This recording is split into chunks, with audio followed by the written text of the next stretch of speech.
Oi, gente, eu sou a Karen e hoje eu quero compartilhar com vocês a minha história com o meu cabelo. Se você chegou aqui porque está pensando em fazer transição capilar, já está em transição ou simplesmente quer ouvir uma história real, esse vídeo é para você. O que eu vou contar aqui não é só sobre estética, é sobre identidade, pertencimento, memória, autoestima e também cura. Olha, eu começo a falar disso, eu já fico emocionada. Quando eu era criança, meu cabelo sempre foi muito fino. E por causa disso, eu nunca conseguia fazer progressiva do jeito que as outras pessoas faziam. Eu alisava, fazia chapinha, mas era só molhar que ele já armava de novo. Nunca era aquele liso que aguentava chuva, suor, nada. Porque por conta da estrutura do meu cabelo, ele era muito fraco para produtos como o de progressiva, então eu tinha que usar alguns outros tipos de produto de alisamento. Então, depois eu comecei a fazer relaxamento. E eu era muito nova. Eu lembro até hoje do cheiro forte do produto, da ardência no olho, de ficar tossindo, e às vezes tendo que colocar a toalha no rosto. Quem já passou por isso sabe exatamente do que eu tô falando. Tinham alguns produtos no salão, não sei se utilizam hoje em dia ainda, porque eu não procurei saber, mas que era o formol, né, que utilizava no cabelo, e isso garantia que o cabelo se molhasse e ficaria bem lisinho, né. Na época eu usava muito formol. Depois começaram a ter regras, fiscalização, porque era tóxico, alguma coisa assim, e aí trocaram o produto.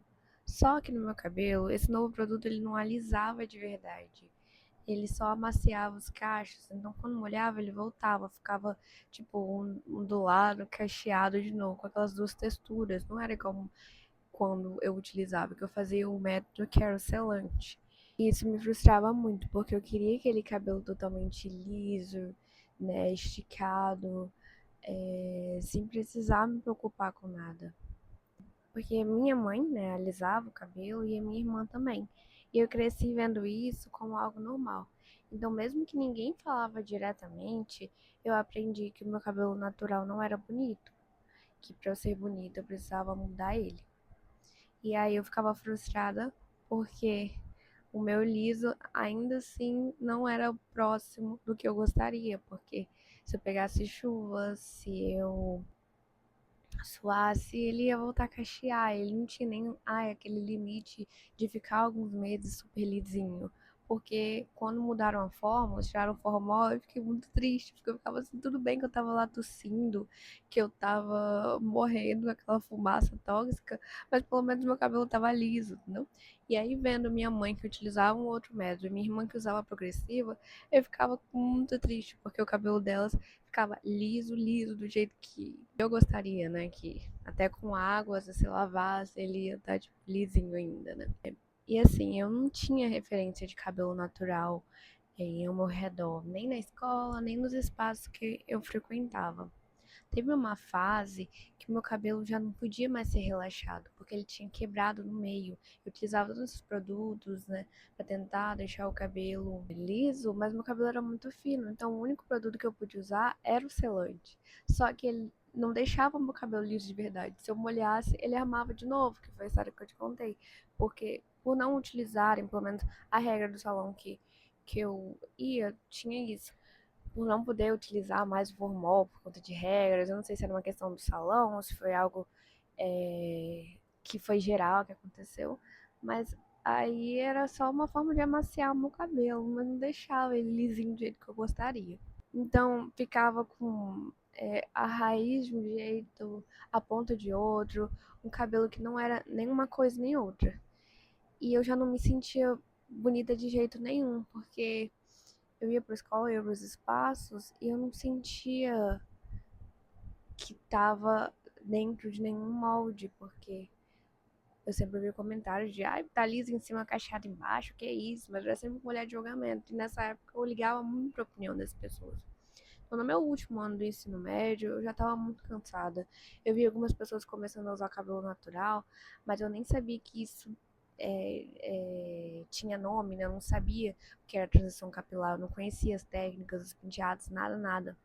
Eu até fazia umas trancinhas pra tentar disfarçar, dar uma textura. E hoje eu sei que isso é texturização, mas na época eu não sabia, né? Eu utilizava alguns métodos ali, porque pra deixar pelo menos a partezinha de trás do meu cabelo onduladinha, né? Assim, com as voltinhas.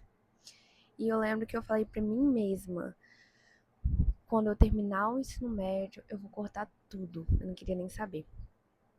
Eu tinha duas amigas próximas que tinham cortado o cabelo. E eu via como elas estavam lindas, sério. Eu olhava pra elas, eu ficava, meu Deus, que magníficas, né? Com cabelo natural, que combinava muito com o rosto delas. E aquilo foi me dando coragem. E teve um dia muito marcante. Eu cheguei em casa e vi uma prima minha na sala. E ela tava com um afrozão, assim, grandão, lindo. E com uma tiara, assim, de pano. E aquela imagem me atravessou de um jeito muito forte. Eu pensei, é isso. É engraçado que ela talvez nem saiba o impacto que ela teve em mim naquele dia. Eu fui no salão, né, com a mesma profissional que cuidava do meu cabelo desde criança e falei: corta tudo. Ela ficou desesperada. Tentou me convencer a não cortar, mas eu já tava decidida.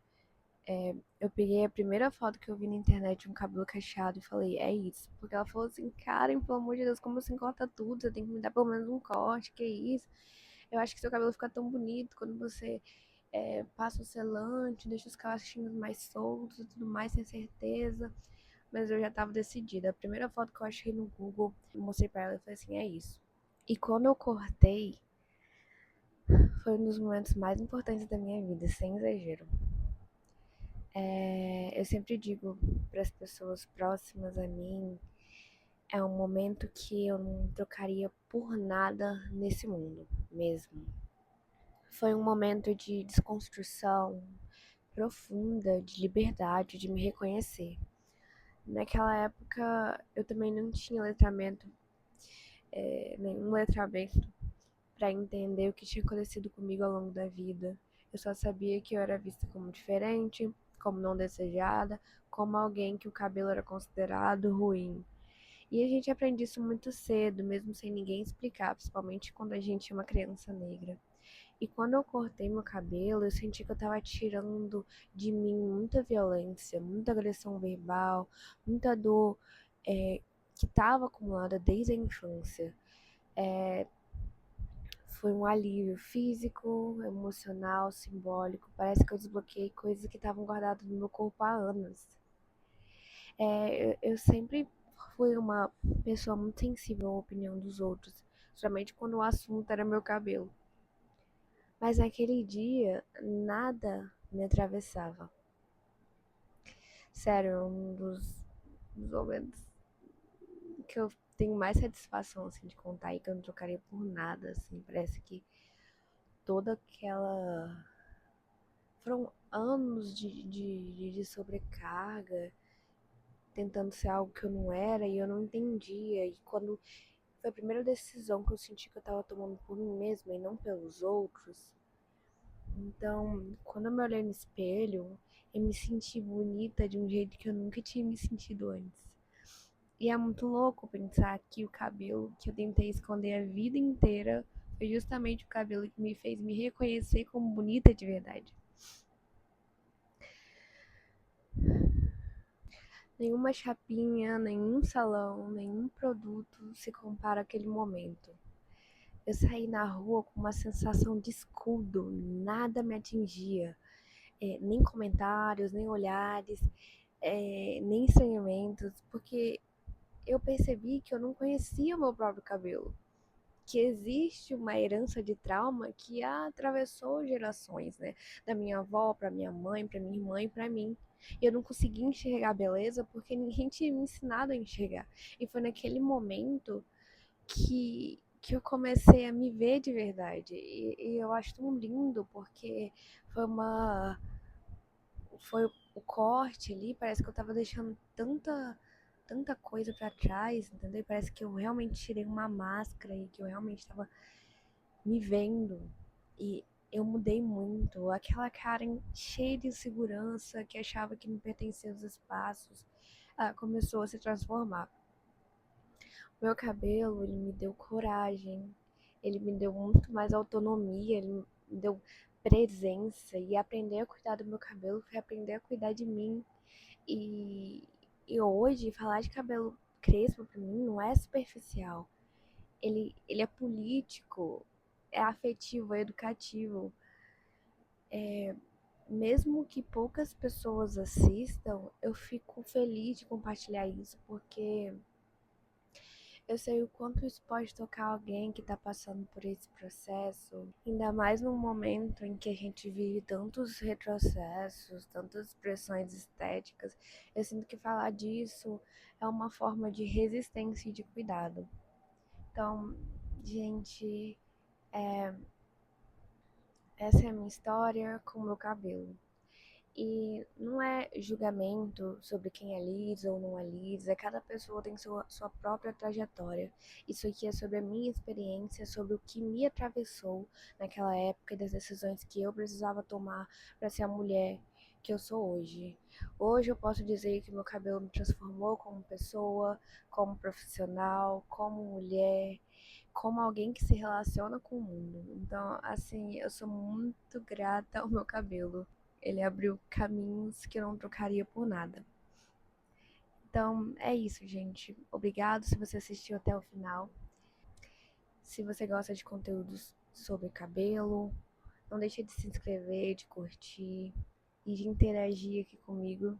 Esse é um espaço seguro para nós, meninas, meninos, né, para todo mundo, crespos, crespas, cacheados, para poder ir descobrindo juntos formas de facilitar o cuidado com o nosso cabelo, penteados, dicas e tudo. Esse aqui é o nosso espacinho seguro. Então é isso. Muito obrigado, gente. E até o próximo vídeo. Tchau.